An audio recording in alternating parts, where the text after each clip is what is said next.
So Carolina's now on the road against Miami.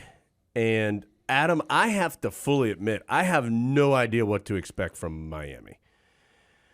Like, I think Miami is very talented. Of course, they still have some key pieces from last year's Final Four team, most notably Norchad Omier and Nigel Pack and Wooga Poplar. So guys who, those were three of their top 6 guys from last year. They added Jeremy Cleveland, former Tar Heel Diamond Heel. They added Matthew Cleveland from Florida State in the portal. So they have talent, but it has been a very uneven year for them. They are 15-8, which on its face isn't a terrible record, but 6-6 in conference play. They lost 60-38, an historically poor offensive performance against Virginia on Monday night, but that was in Charlottesville. From afar, this team seems like one that has, like I said, a lot of talent and can get rolling. And when it plays at home, it's a heck of a lot better than when it's not at home. The Tar Heels play them twice over the final 8 games of the regular season, with this first one coming in Coral Gables. I could see Miami, Carolina doing a Clemson early on and Miami getting frustrated. And, there was that really tough visual of Jim Larinaga during the Virginia game. Like, he wouldn't get off the bench. Like, the team was all huddled up out on the floor, and he was like sitting on the bench with his legs crossed, and the assistant coaches were coming up and like trying to talk to him, and he was like not talking. He was like looking the other way, like, I can't hear you. So they clearly are in a frustrated place. But would it stun you if they come out and hit 15 threes in this game? Absolutely not. They're capable of doing it. So I have no idea what to think, other than I know Carolina is going to have to play well to win. And it feels like this is a big moment in the season for the Tar Heels. Being in a frustrating place also means Miami's in a dangerous place. Yes. It's one thing to be frustrated because you don't have enough good players. It's another thing to be frustrated because your good players can't seem to put it all together. Right. That's the situation with Miami. I think the gap between their floor and their ceiling is higher large. than anyone else in the league. Because when they're bad, they are bad. When they're good, and we've seen this before, they're throwing alley-oops off the backboard. So you could get either one of those. One thing I know for sure is you're going to have to make shots because they don't foul. So you're not going to go to the free throw line against them. The rare opportunities that you get, you have to capitalize on. But they're going to make you score from the floor. And Carolina didn't do that great against Clemson and hasn't done that well a couple times here recently. So the Tar Heels are going to have to make shots. Teams make more three-pointers percentage-wise against Miami than any other team in the conference.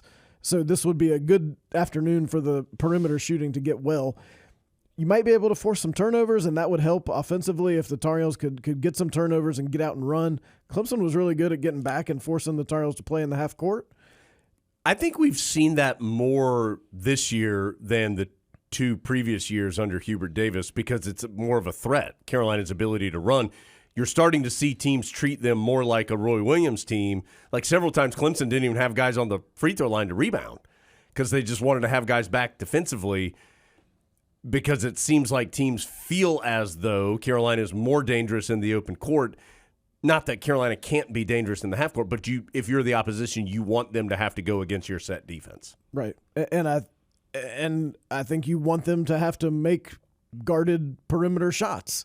And that's the best way to do that. So if the Tar Heels could force some turnovers, maybe catch Miami being careless with the ball, that's the opportunity to create some easy offense, which Carolina might need in this game. Couple things. Adam mentioned the free throws, but it's pretty dramatic. Carolina's opponents have shot 399 free throws this year. Miami's opponents have shot 294. That's 105 fewer free throws that Miami's opponents have shot compared to Carolina. And we know how big Carolina is or how important the free throw line is to Carolina. Tar Heels have shot 563 free throws this year. Miami has shot 383. So it's a much bigger deal to Carolina than it is to Miami, the free throw portion of the game. And so that will be important, as Adam alluded to correctly, for the Heels. Well, sometimes I think Jim Larinaga is somebody who has always talked about this, about he teaches his teams not to foul. Sometimes that also is an indication you may not be all that interested in playing defense. Right. Which I think has sometimes been a problem with this Miami team. And then, Adam, you mentioned the turnovers, and we've talked about this before. And again, I've never specifically spoken to Hubert Davis one-on-one about this. But in hearing him talk, kind of my belief in how Hubert Davis wants to play defense is force you to take one bad shot and then get the rebound. Like, I think that's his ultimate goal. Obviously, you want to force turnovers, but I think he is, I don't know if conservative is the right word, but I think he, with his defensive scheme, takes fewer risks than maybe Coach Williams did, for example, defensively, in the way that it's set up. And again, that's not to say Carolina doesn't want to force turnovers. That's not what I'm saying.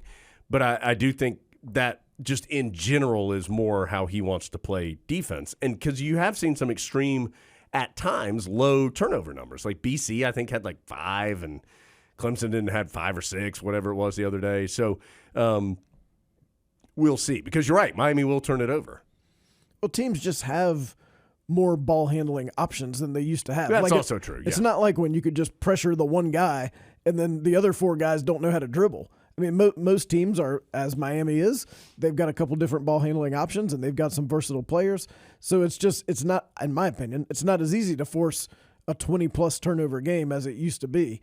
And I think you're absolutely right. He talks all the time about you got to finish the defensive possession by getting the rebound. And as we said, that's something Carolina didn't do consistently against Clemson. You're going to have to do it against Miami. That's like a turnover. Just keep an eye also on Keyshawn George. He's a freshman guard. He's like 6'7", from Switzerland. And I thought Clemson's size hurt Carolina in the backcourt. Clemson's big. I mean, they played Jack Clark on Cadeau a fair amount. And Jack Clark's like 6'10". So I thought Clemson's size bothered Carolina on the perimeter some, and Miami has the ability to have that level of size. And Duke had some success doing that too, putting some size on R.J. Davis and Cadeau.